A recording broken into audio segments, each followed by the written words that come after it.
Salam. Belə bir sual paylaşmışdıq. Verilmiş cümlədə vergül bir söz sonra işlənsə nə dəyişər?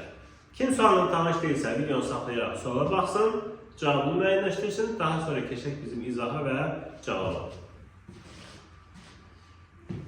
Deməli, burada belə bir cümlə verilib. Hər gün idman eləsə, belə zərbə vurmayacaq. Bizə deyir ki, bir söz sonra işlətsək vergülü. Yəni, buradan götürürük vergülü, gətiririk bura. Hər gün idman eləsə belə zərbə vurmayacaq. Cümlənin quruluşunu dəyişəcəkmi? Xeyr. Hər bir halda mürəkkəb cümlədir. Özü hər bir halda tabeli mürəkkəb cümlədir. Ona görə anın işimiz yoxdur. Bu da cümlənin baş cümləyə bağlanma vasitəsi dəyişəcəkmi? Bəli. Birində sasə ilə bağlanır, birində sağ üstəgəl ədatla bağlanır. Ona görə beyni götürürük. Budaq cümlənin yeri dəyişəcəkmi? Xeyr. Hər bir halda budaq cümlə birinci gəlir. Budaq cümlənin növü dəyişəcəkmi? Bəli. Birində şərt budaq cümlədir, birində qarşılıq güzəştdir. Sağ olanda şərt olur, sağ üstəgəl belə olanda qarşılıq güzəşt olur.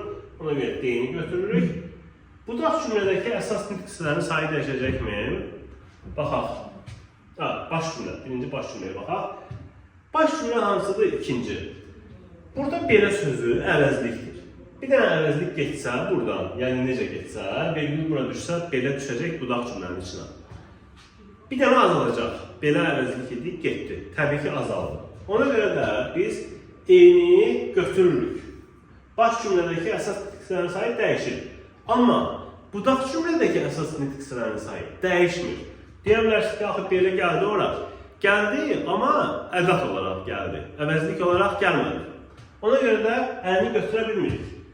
Düzgün cavab olur, yalnız B, D, E, yəni A variantı.